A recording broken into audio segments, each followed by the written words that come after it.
শুভ সন্ধ্যা বন্ধুরা, আজ হলো 10 সেপ্টেম্বর 24 ভাদ্র বুধবার। আজকের সন্ধ্যার বিশেষ বিশেষ খবরগুলি হলো: গৌরব গগৈ মামলায় আজ 10 সেপ্টেম্বর কোনো তথ্যই প্রকাশ্যে এলো না। গৌরব গগৈ মামলায় এসআইটির রিপোর্ট দাখিল করা হয়েছে মুখ্যমন্ত্রী হিমন্ত বিশ্ব শর্মার কাছে। আসাম সরকার এখন এসআইটি এর প্রতিবেদনটি বিস্তারিতভাবে পরীক্ষা করবে এবং রাজ্য মন্ত্রিসভার সামনে উপস্থাপন করবে। মন্ত্রিসভায় আলোচনা হওয়ার পরই জনসমক্ষে প্রকাশ করা হবে, বললেন মুখ্যমন্ত্রী ডক্টর হিমন্ত বিশ্ব শর্মা। এদিকে আজ এসআইটি রিপোর্ট প্রতিবেদন দাখিল করার দিনেই রাজীব ভবনে বিহু নাচ করতে দেখা গেছে গৌরব গগৈকে। কংগ্রেসে যোগ দেবেন বলে লাইনে দাঁড়িয়ে আছেন বিজেপি নেতা মন্ত্রীরা, বললেন গৌরব গগৈ। বরাকের দোকানদাররা সাবধান, অনলাইনে পেমেন্ট করতে গিয়ে ফেক অ্যাপ দিয়ে হুবহু আসলের মতো পেমেন্ট। দোকানদারকে টাকা দিতে গিয়ে ফেক অ্যাপ ব্যবহার, ডিজিটাল চোর চক্রের কুকর্ম প্রকাশ্যে। কাছাড় জেলার শালচাপড়ায় 2 যুবক আটক। শিলচরের পরিকাঠামো উন্নয়নে নতুন দিগন্ত, শিলচর ফ্লাইওভারের জন্য টেন্ডার প্রকাশিত হয়েছে। 11 বছরের শিশুকে খুন, শিশু হত্যাকারীর যাবজ্জীবন কারাদণ্ড। মোবাইলে কি রাখছেন প্যান কার্ড বা আধার কার্ড, হতে পারে ভয়ঙ্কর বিপদ। বিধানসভা নির্বাচনকে সামনে রেখে শ্রীভূমি তথা করিমগঞ্জ জেলায় তৎপরতা কংগ্রেসের। উত্তর করিমগঞ্জে জাকারিয়া আহমেদ পান্না এবং দক্ষিণ করিমগঞ্জে আশরাফুন নূরের দাবিপত্র পেশ। কোনো নোটিশ না দিয়েই 126টি সমষ্টিতে চলবে উচ্ছেদ অভিযান। সরকারি মাটি বিজিআর পিজিআর ভূমি বেদখল করাদের সাবধান করলেন মুখ্যমন্ত্রী। যে কোনো মুহূর্তে কোনো নোটিশ না দিয়েই চলবে উচ্ছেদ অভিযান। আজ এই কড়া বার্তা মুখ্যমন্ত্রী ডক্টর হিমন্ত বিশ্ব শর্মার। অরুণোদয় 3-এর নতুন তালিকা প্রকাশ হতেই বরাকের বিভিন্ন প্রান্ত থেকে আসছে অভিযোগ। তালিকা থেকে যোগ্যদের নাম বাদ পড়ার অভিযোগ শুনাইয়ে। এবং শেষ খবরটি, হাইলাকান্দিতে এসসি ওবিসি পড়ুয়াদের আর্থিক অনুদানের সময়সীমা বাড়ল। আগামী 31শে অক্টোবর পর্যন্ত বাড়ানো হয়েছে তারিখ। তাহলে বিস্তারিত খবরে যাওয়ার আগে অবশ্যই ভিডিওটিতে একটি লাইক করে চ্যানেলটি সাবস্ক্রাইব করে পাশের বেল আইকনটি বাজিয়ে রাখবেন এবং ফেসবুক পেজটি ফলো করে ভিডিওটি অবশ্যই শেয়ার করবেন, যাতে সঠিক তথ্যগুলো সবার কাছে পৌঁছাতে পারে। এবার শুনুন আজকের খবরগুলির বিস্তারিত। প্রথম খবর, গৌরব গগৈ মামলায় এসআইটির রিপোর্ট দাখিল করা হলো মুখ্যমন্ত্রী হিমন্ত বিশ্ব শর্মার কাছে। রিপোর্টে কি আছে তা জানার জন্য অপেক্ষা করছিলেন সবাই। এ নিয়ে সামাজিক মাধ্যমে এক পোস্ট করেন মুখ্যমন্ত্রী হিমন্ত বিশ্ব শর্মা। পোস্টে তিনি লিখেন, 17 ফেব্রুয়ারি 2025 তারিখে আসাম মন্ত্রিসভা একজন পাকিস্তানি নাগরিক আলী তৌকির শেখ এবং তার সহযোগীদের ভারত বিরোধী কার্যকলাপের তদন্তের জন্য একটি বিশেষ তদন্ত দল এসআইটি গঠন করে। এই বিস্তৃত তদন্তের সময় এসআইটি চমকপ্রদ তথ্য আবিষ্কার করেছে, যা আমাদের জাতির সার্বভৌমত্বকে ক্ষুণ্ণ করার লক্ষ্যে একটি বৃহত্তর ষড়যন্ত্রের দিকে ইঙ্গিত করে। সেই সঙ্গে মুখ্যমন্ত্রী লেখেন, এসআইটি একজন ব্রিটিশ নাগরিকের, যিনি একজন ভারতীয় সংসদ সদস্যের সাথে বিবাহিত, আলী তৌকির শেখের বৃহত্তর ঘৃণ্য কার্যকলাপে জড়িত থাকার বিষয়টিও প্রতিষ্ঠা করেছে।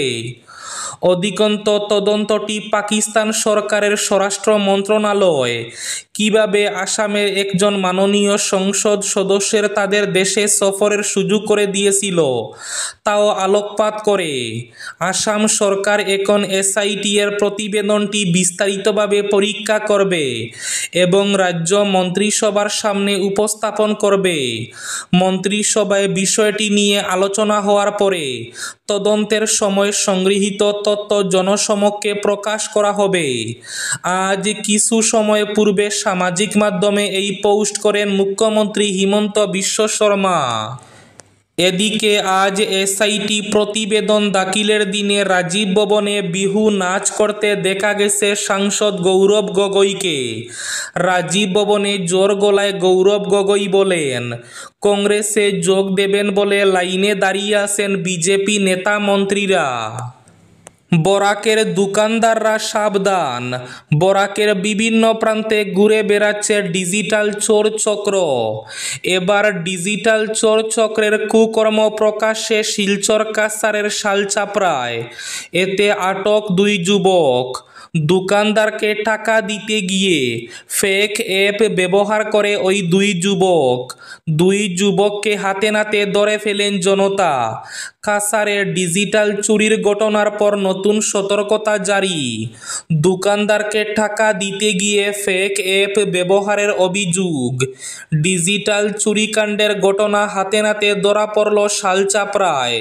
জানা গেছে আজ দুপুর আনুমানিক 11টা নাগাদ কাছাড়ের শালচাপড়ার দোকানদার মনসুর আহমেদ লস্করের দোকানে হঠাৎ বাইক নিয়ে 3 যুবক হাজির হয়। এর মধ্যে এক যুবক বাইকে ছিল এবং বাকি 2 যুবক মনসুর আহমেদ লস্করের দোকান থেকে কিছু সামগ্রী ক্রয় করে পরে মোবাইলের মাধ্যমে পেমেন্ট দিতে চায়। এতে মনসুর আহমেদ লস্করের সন্দেহ জাগে, কারণ তার মোবাইলে কোনো নোটিফিকেশন আসেনি। দোকানদার মনসুর আহমেদ এ নিয়ে 2 যুবককে জিজ্ঞাসা করলে তারা তাড়াহুড়ো করতে থাকে। এ নিয়ে তার সন্দেহ আরও ঘনীভূত হয়। তিনি আশেপাশের মানুষকে জড়ো করেন এবং এই 2 যুবককে আটক করেন। সন্দেহ আরও ঘনীভূত হয় যখন ওই যুবককে তারা প্রশ্ন করতে শুরু করে। তারা এক এক সময় তাদের এক একবার এক এক রকম পরিচয় দিয়ে থাকে। সেই সঙ্গে তারা জেরায় জানায় যে তারা ফেক অ্যাপ দিয়ে পেমেন্ট করতে চেয়েছিল। শিলচরের ফ্লাইওভারের জন্য টেন্ডার প্রকাশিত হয়েছে। শিলচরের পরিকাঠামো উন্নয়নে নতুন দিগন্ত। জাতীয় সড়ক 306-এ প্রথম পর্যায়ে এলিভেটেড করিডোর অর্থাৎ ফ্লাইওভার নির্মাণের জন্য অসম সরকার 399 কোটি টাকার টেন্ডার প্রকাশ করেছে। প্রকল্পটি ট্রাঙ্ক রোড ক্যাপিটাল পয়েন্টের কাছে থেকে রাঙ্গিরখাড়ি পয়েন্ট পর্যন্ত হবে। বিড জমা দেওয়ার শেষ তারিখ আগামী 7 অক্টোবর। এই পদক্ষেপের ফলে শিলচরের যানজট কমবে এবং যাতায়াত হবে আরও সহজ। অরুণোদয় 3-এর নতুন তালিকা প্রকাশ হতেই বরাক উপত্যকার বিভিন্ন প্রান্ত থেকে মহিলাদের ক্ষোভ পরিলক্ষিত হচ্ছে। অরুণোদয়ের নতুন তালিকা থেকে অনেক যোগ্য হিতাধিকারী মহিলাদের নাম বাদ পড়েছে। যারা অরুণোদয় তালিকায় আগে থেকে যোগ্য হিসাবে বিবেচিত ছিলেন, যারা আগে থেকে টাকা পাচ্ছিলেন, তাদের নামও অরুণোদয় তালিকা থেকে বাদ দেওয়া হয়েছে। যোগ্য হিতাধিকারীরা বাদ পড়েছেন অরুণোদয় তালিকা থেকে।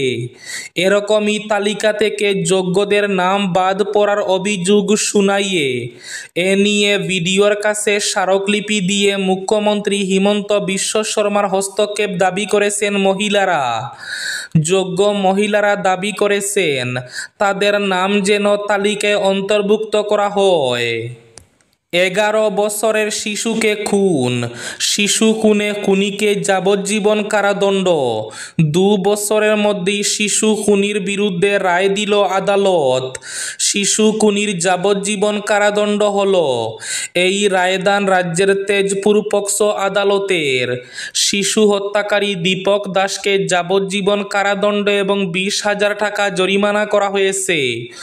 2023 সালের 15 অক্টোবর 11 বছর বয়সী এক বালকের সঙ্গে অপকর্মের পর দীপক দাস নির্মমভাবে খুন করে। আধার কার্ড প্যান কার্ড মোবাইলে রাখলে এখনই হয়ে যান সাবধান। ডিজিটাল ইন্ডিয়ায় এটা এখন খুব স্বাভাবিক ব্যাপার। আমরা বেশিরভাগ মানুষই করে থাকি এই কাজ, যদিও সাইবার বিশেষজ্ঞরা বলছেন অন্য কথা। সাইবার নিরাপত্তা বিশেষজ্ঞ রক্ষিত টেন্ডনের মতে, প্রতারকরা ফোনে সংরক্ষিত আধার, প্যান কার্ড, ড্রাইভিং লাইসেন্সের মতো আইডি প্রমাণপত্রের ছবি ব্যবহার করে ভুক্তভোগীর ব্যাংক অ্যাকাউন্ট অ্যাক্সেস করতে পারে। এখানেই শেষ নয়, এর মাধ্যমে জাল কেওয়াইসি যাচাইকরণ, সিম সোয়াপ বা ডিজিটাল ঋণ জালিয়াতি করতে পারে ঠগরা।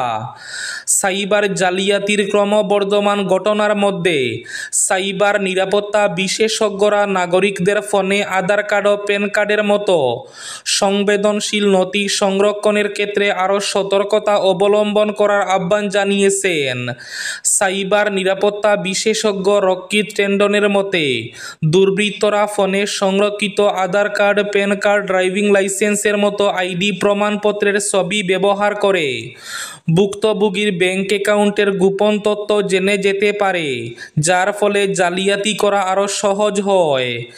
এই বিষয়ে সাইবার নিরাপত্তা বিশেষজ্ঞ রক্ষিত টেন্ডন বলেন, মানুষ বুঝতে পারে না যে ফোনে আধার এবং প্যান কার্ডের ছবি সংরক্ষণ করে একটি আনলক করা ব্যাগে নগদ অর্থ বহন করার মতো। এটি ঝুঁকিকে আমন্ত্রণ জানায়। এটি নিরাপদ বিকল্পের পরামর্শ দিয়ে টেন্ডন ডিজি লকারের সুপারিশ করেন, যা একটি সরকারি ডিজিটাল ভল্ট যা কঠোর যাচাইকরণ প্রোটোকল সহ এনক্রিপ্ট করা ক্লাউড স্টোরেজ সরবরাহ করে।